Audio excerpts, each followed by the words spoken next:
어제부로 사도행전 묵상이 끝나고요. 오늘부터 7월, 8월은 예레미야서를 다시 묵상하게 됩니다. 오늘 함께 살펴볼 말씀은 구약성경 예레미야 26장 1절부터 15절까지 말씀입니다.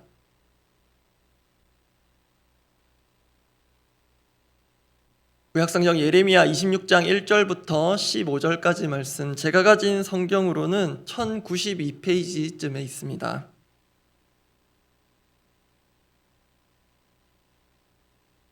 구약 예레미야 26장 1절에서 15절까지 말씀, 제가 먼저 1절 읽습니다.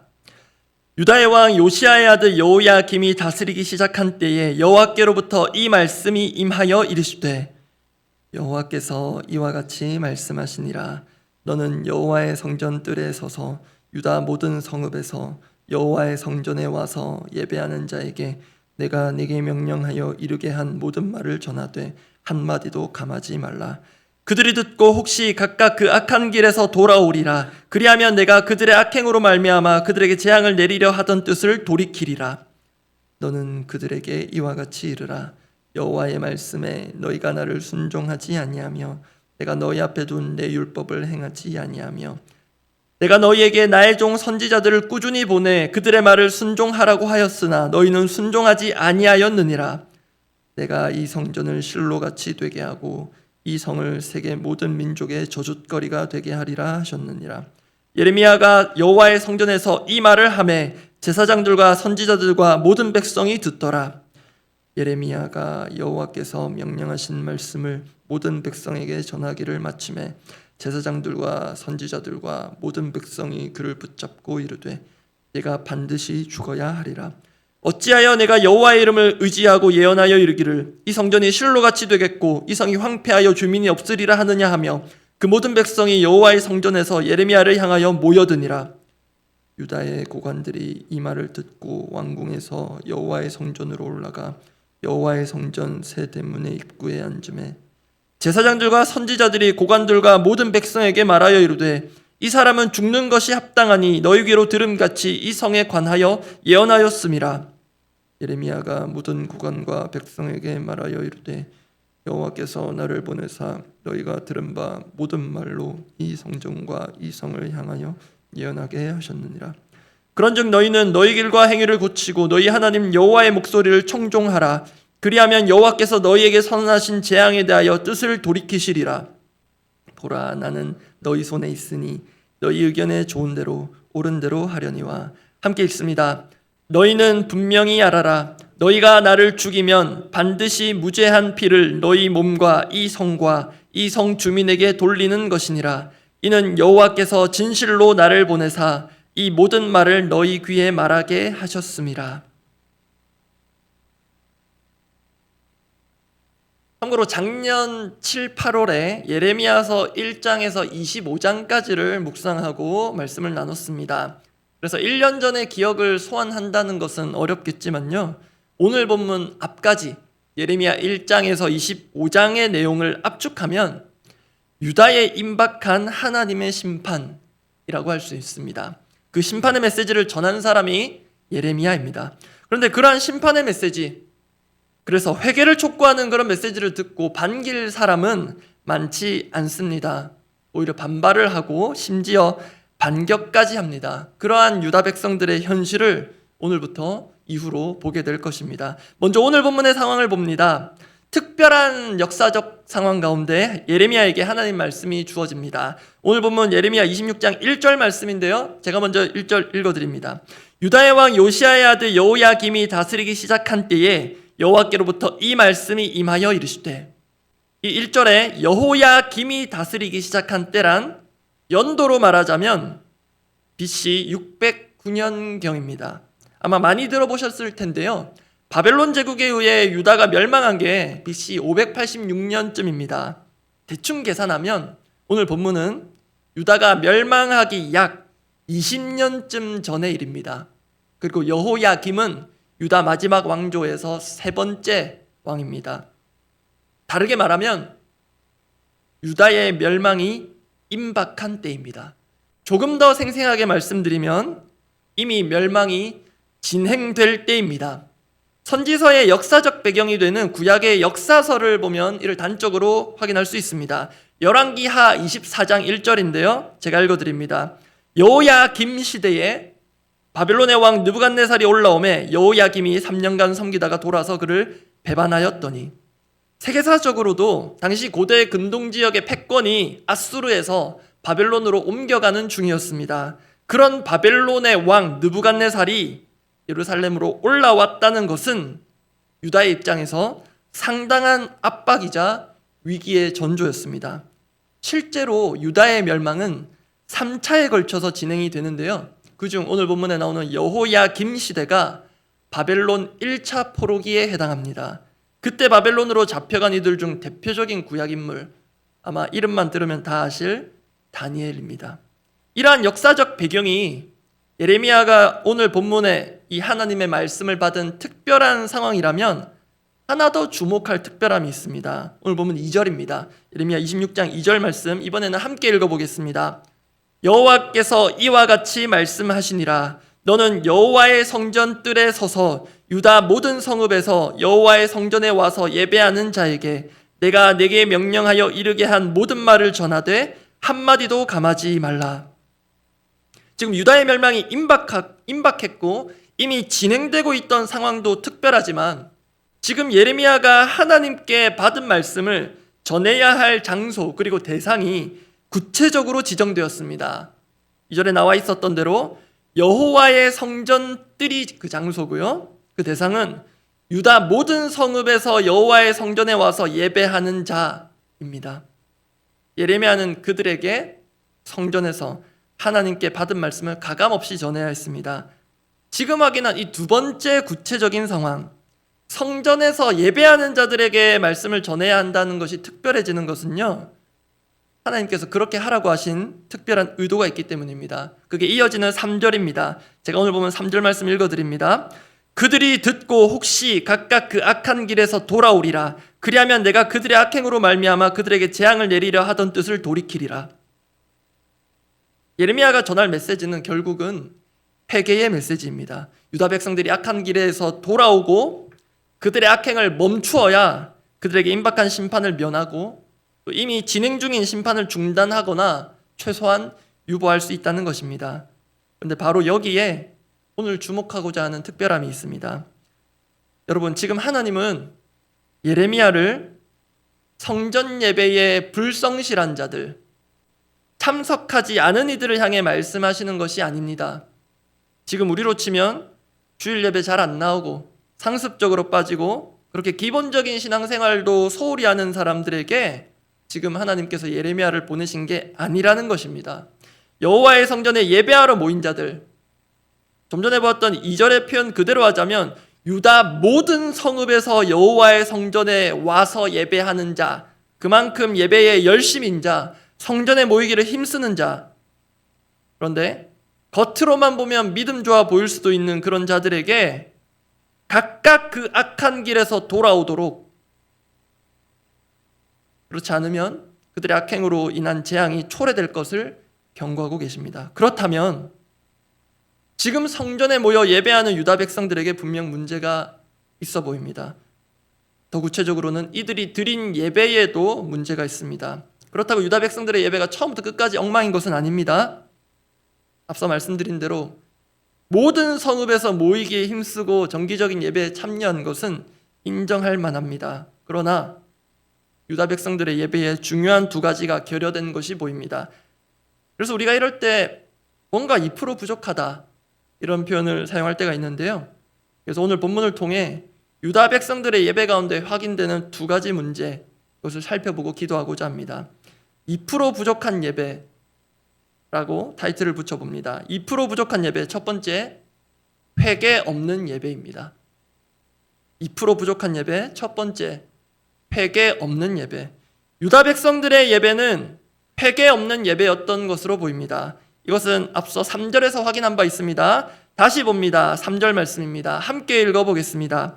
그들이 듣고 혹시 각각 그 악한 길에서 돌아오리라. 그리하면 내가 그들의 악행으로 말미암아 그들에게 재앙을 내리려 하던 뜻을 돌이키리라. 지금 예레미야를 통해 회개를 촉구하는 메시지를 들을 사람들은 예배를 드리기 위해 성전으로 온 자들입니다. 겉으로 보면 하나님의 임재 앞으로, 또 어떻게 보면 하나님께로 돌아온 자들입니다. 그러나 우리 하나님 보실 때는 아직 완전히 돌아오지 않았습니다. 각각이라고 하십니다. 다시 말해 한 사람도 예외 없이 그의 각 사람의 악한 길에서 하나님께로 진정으로 돌아와야 한다고 하십니다. 돌아오리라고 번역된 히브리어 원어 많이 들어보셨습니다. 슈브, 회개하다라는 뜻을 가지는 단어입니다. 즉 성전으로는 돌아왔는데 아직 하나님께까지는 돌아오지 않은, 그래서 회개하지 않은 예배, 회개 없는 예배가 드려지고 있습니다. 이와 더불어 주목할 부분은 지금 하나님께서 유다 백성들이 예배를 소홀히 해서 재앙을 내리려 했다고 하시지 않는다는 것입니다.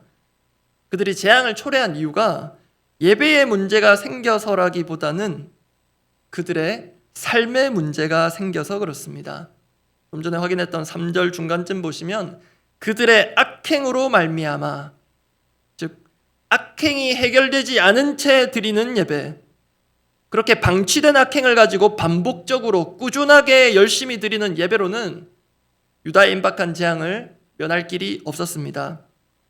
특히 유다 백성들이 회개 없는 예배를 드렸음을 자신들 스스로가 증명하고 있습니다. 단 겸허한 인정이 아니라 예레미야의 회개 메시지에 반발하는 것이 그 증거입니다. 오늘 보면 예레미야 26장 8절 말씀인데요, 제가 읽어드립니다.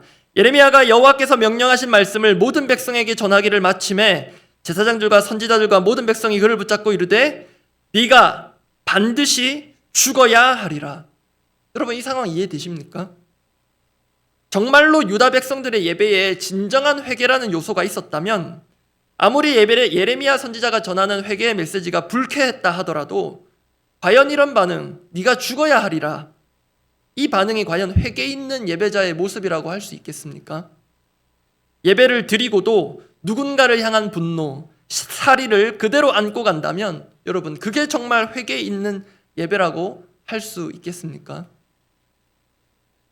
어제 주일 예배를 드린 우리이기 때문에 특히 이 부분에서 경각심을 가지고 우리의 예배를 다시 돌아볼 필요가 있겠습니다. 여러분, 우리의 예배에는 회개가 있습니까? 오늘 말씀대로 적용하자면 저와 여러분 각 사람은 참 회개가 있는 예배를 드리고 있습니까? 예배의 순서상, 형식상의 회개는 분명히 있습니다. 저도 예배를 사회하는 입장으로서 분명 회개라는 것이 없진 않습니다. 그러나 여러분, 회개 기도가 회개의 전부는 아닙니다. 회개 기도는 회개의 일부입니다. 진정한 회개는 본문에서 말하듯 돌아서는 것입니다. 돌아서겠습니다라는 고백도 회개이지만 정말 돌아서야 회개입니다. 내가 악한 길에 서 있었음을 진정으로 깨닫고 돌아서는 것, 내가 저지르고 있던 악행, 만행을 지금이라도 깨닫고 돌아서는 것, 그것이 진정한 회개입니다. 그런 점에서 여러분, 그런 회개가 우리에게 정말 있습니까? 그러면 회개 있는 예배란 무엇입니까? 회개의 세례를 전파하는 것이 일생의 사명이었던 세례 요한에게서 회개 있는 예배가 무엇인지 확인해 봅니다. 세례 요한도 회개 없는 예배, 당시에 회개 없는 세례에 대해 거의 독설에 가까운 경고를 퍼붓습니다. 누가복음 3장 7절 8절 말씀인데요, 제가 읽어드립니다. 요한이 세례받으러 나오는 무리에게, 지금 적어도 세례에 대해 관심이 있고 세례가 무엇인지 아는 사람들입니다. 세례받으러 나오는 무리에게 이르되 독사의 자식들아, 누가 너에게 일러 장차올 진노를 피하라 하더냐. 그러므로 회개에 합당한 열매를 맺고, 그렇게 하고 세례를 받으라는 것입니다. 지금 세례 요한 역시 세례에 관심 없는 자들이 아니라 적어도 세례가 무엇인지 알고 세례를 받으러 나오는 자들에게, 참된 회개의 열매가 없는 자들에게 따끔한 일침을 주고 있습니다. 그런 세례 요한이 전하는 회개 있는 예배의 한 예입니다. 누가복음 3장 10절부터 이어지는 구절들인데요, 한 절씩 한번 읽어보겠습니다. 누가복음 10절 해당 부분 제가 읽습니다. 그러면 우리가 무엇을 하리이까? 대답하여 이르되 옷 두 벌 있는 자는 옷 없는 자에게 나눠줄 것이요 먹을 것이 있는 자도 그렇게 할 것이니라 하고, 세리들도 세례를 받고자 하여 와서 이르되 선생이여 우리는 무엇을 하리이까 하매 이르되 부가된 것 외에는 거두지 말라 하고. 14절은 함께 읽겠습니다. 군인들도 물어 이르되 우리는 무엇을 하리이까 하매 이르되 사람에게서 강탈하지 말며 거짓으로 고발하지 말고 받는 급료를 족한 줄로 알라 하니라. 요즘 같은 시대에 이 마지막 구절이 모두에게 해당될 수도 있겠습니다. 받는 급료를 족한 줄로 알라. 여러분, 이것이 지금 세리, 군인들에게만 적용되는 회개 예는 아닐 것입니다. 그리고 우리 각자에게 맞고 또 필요한 회개의 열매가 있을 것입니다. 이들이 세례요한 앞에 질문했던 건 우리가 무엇을 하리이까? 사실 이것이야말로 회개 있는 예배를 드리고자 하는 자들의 건강한 반응이어야 하겠습니다. 두 번째입니다. 2% 부족한 예배. 첫 번째는 회개 없는 예배였고요. 두 번째는 순종 없는 예배입니다. 순종 없는 예배. 성전에 모인 유다 백성들의 예배가 순종이 없는 예배였음은 예레미야가 전한 메시지 가운데서 반복적으로 확인됩니다. 오늘 보면 예레미야 26장 4절 5절 말씀입니다. 제가 읽어드리겠습니다. 너는 그들에게 이와 같이 이르라. 여호와의 말씀에 너희가 나를 순종하지 아니하며 내가 너희 앞에 둔 내 율법을 행하지 아니하며 내가 너희에게 나의 종 선지자들을 꾸준히 보내 그들의 말을 순종하라고 하였으나 너희는 순종하지 아니하였느니라. 하나님은 꾸준히 당신의 백성들에게 순종할 것을 촉구하셨으나 유다 백성들은 꾸준히 지독스럽게 순종하지 않을 것을 고집했습니다. 그런데 이건 역시 안타까운 것은요, 순종하기 위해, 그래서 말씀 듣기 위해 예배하러 모인 자들인데 순종하지 않는 예배를 드리고 있다는 것입니다. 여러분, 순종이 무엇입니까? 순종이 무엇인가? 히브리 원어를 통해 순종을 간단히 정의하자면 순종은 듣는 것입니다. 본문에서 순종으로 번역된 히브리 원어의 기본적인 뜻은 듣다입니다. 그래서 하나님께서 너희가 나를 순종하지 않았다라고 하시는 것은 너희가 내 말을 듣지 않았다라고 하시는 것입니다. 사실 순서를 엄밀히 구분해 보자면 우리는 듣고 순종합니다. 왜냐하면 말씀을 들어야 순종할 수 있기 때문입니다. 그런데 원어적으로, 그리고 하나님의 말씀대로라면 만약 우리에게 순종이 결여되어 있다면 그것은 실은 우리가 듣지 않아서일 수 있습니다. 듣는 것처럼 앉아있지만 제대로 주의하여 집중하여 마음을 다하여 마음으로는 듣고 있지 않아서 우리의 예배의 순종이 결여될 수 있다는 것입니다. 여러분, 특히 이 점은 하나님의 진단입니다. 너희가 지금 듣지 않고 있구나. 3절입니다. 본문 26장 3절을 다시 봅니다. 제가 읽어드립니다.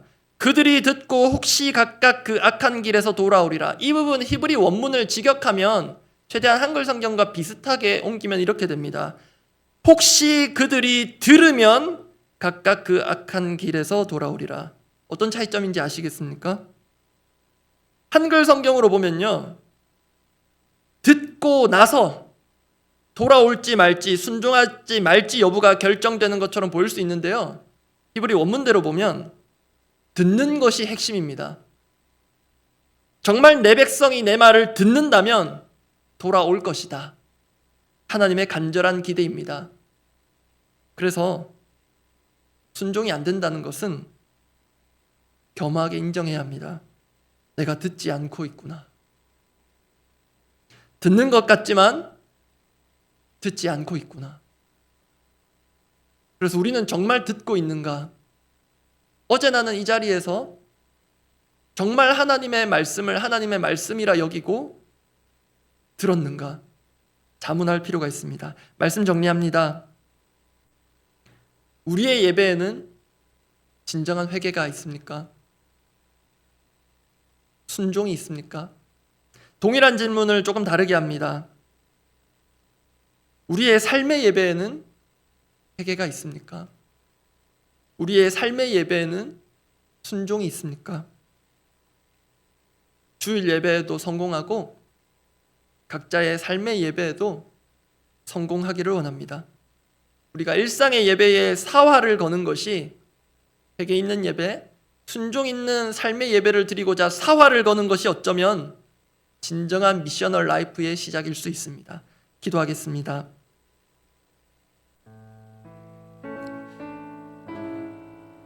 여러분, 지금 멸망이 임박할 때라고 말씀드렸습니다. 이미 진행되고 있을 때라고 말씀드렸습니다. 그래서 하나님은 급하신 것 같습니다. 초조하십니다. 그런데 이스라엘은 너무나도 느긋하고 태연하고 무감각합니다.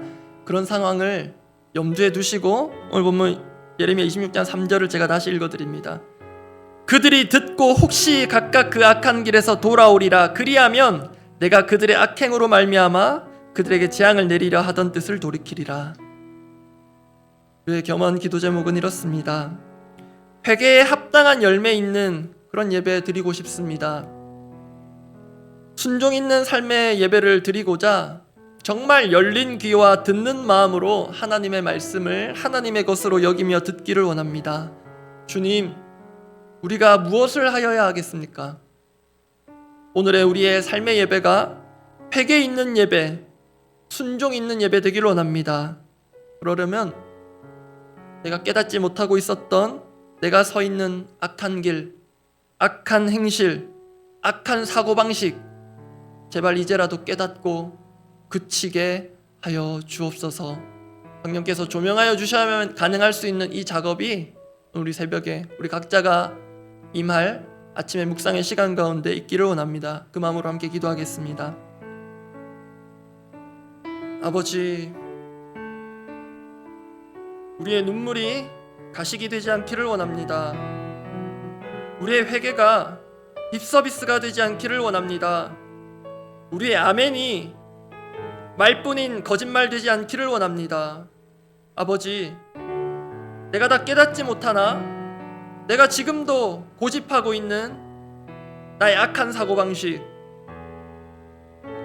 사람이 연약하고 완악하다는 핑계로 고칠 줄 모르는 나의 악행, 나의 만행으로 내 가까이 있는 사람들은 숨죽이며 고통하며 살아가고 있는데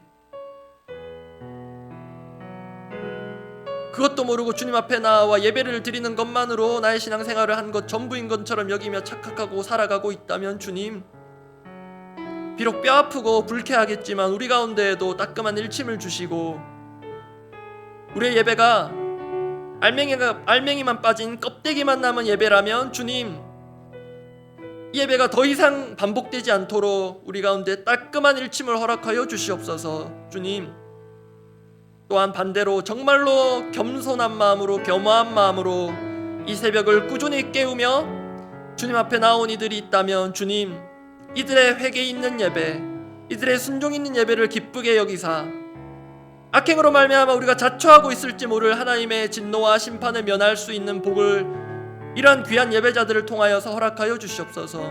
오늘도 피곤한 몸을 이끌고 주님 앞에 나와 삶의 첫 시간을 구별하여 내어드리는 이 마음을 주님 귀히 여겨주시고 이들의 회개 있는 예배, 순종 있는 예배를 통하여서 이 땅의 악행으로 치닫고 있는 브레이크 고장난 폭주기관처럼 가고 있는 이 땅의 이 멸망의 길들을 막아설 수 있는 참된 예배자들로 이들을 일으켜주시고 오늘 그렇게 우리 가운데 복된 인생으로 한 사람 한 사람을 사용하시고 이들의 삶의 예배를 기쁘게 받아 주시옵소서.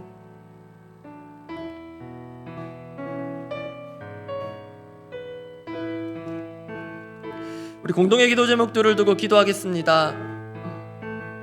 제가 아는 바로는 지금 몸과 마음 또 영혼의 여러모로 상황이 좋지 않아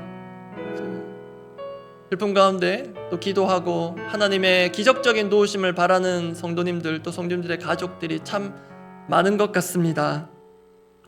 그런 분들을 생각하며 말라기 4장 2절 말씀을 제가 믿음으로 읽어드리겠습니다.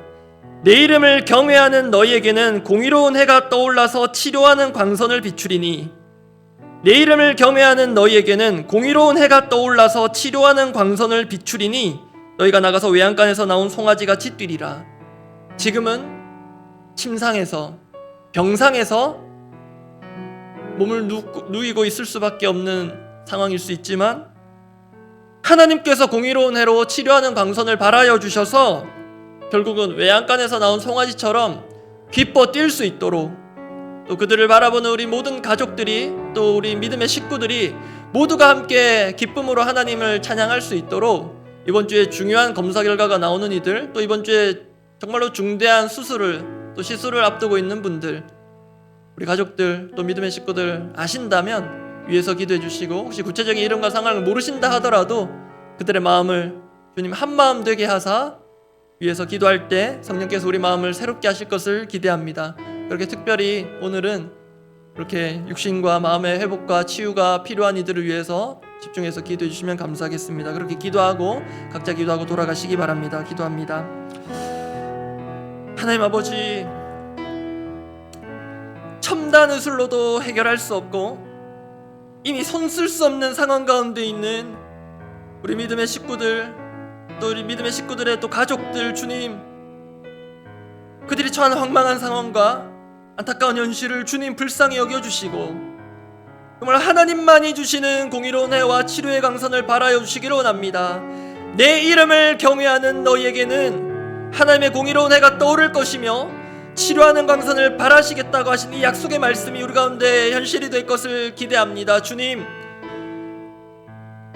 주어진 상황과 현실 가운데 두려워 떨 수 있지만 하나님을 참으로 경외함으로 그 모든 두려움을 압도해 가기를 원합니다. 하나님을 참으로 경외함으로 회개 있는 예배, 순종 있는 예배를 드리는 참된 예배자들 가운데 주여 공의로운 해와 치료하는 광선을 쏟아 부어주셔서 몸 가운데 있는 모든 종양과 모든 암세포와 마음에 그늘을 지게 만드는 모든 우울한 요소들과 썩어질 것들이 흔적도 없이 사라지게 하여 주시옵소서. 주님, 의술로 해결할 수 없는 모든 것들, 의학과 모든 것들을 전력으로 총동원해도 모자랄 판에 정부와 학계는 갈등으로 제때 환자들을 치료하지도 못하는 이 말도 안 되는 상황 가운데 하나님, 수술 부위를 열어보기 이전에 하나님께서 이미 치료하시고 고쳐주신 것을 발견하는 수술이 되게 하시고, 사람이 손 쓰기도 전에 이미 하나님께서 다 손을 쓰셔서 사람이 할 게 없는, 그렇게 하나님께서 완벽하게 이미 모든 것들을 치유하셨음을 확인하는 그런 놀라운 기적의 역사를 우리 모든 믿음의 식구들이, 가족들이 경험하는 그런 날을 보게 하여 주시옵소서. 설령 주님, 그렇다 하지 않더라도 우리는 모르나 하나님께서 계획하신 바에 따라서 모두를 하나님의 길로 인도하실 것을 믿음으로 내다보며, 우리가 원하는 때에 원하는 방식으로 우리의 기도가 이루어지지 않는다 할지라도 선하신 하나님을 끝까지 바라보고, 하나님은 선하심을, 그 믿음의 여정을 끝까지 포기하지 않고 걸어갈 수 있도록 우리 믿음의 식구들이 낙담하지 않도록 주여 함께하여 주시옵소서. 병상에 함께하시는 하나님, 그 수술실, 그 차가운 그곳에 임마누엘로 함께하시는 하나님을 경험하게 하여 주시옵소서. 배우자조차도 들어갈 수 없는 그 공간에 우리 주님 함께 계심을 마취된 무의식 가운데에서도 경험하게 하여 주시옵소서.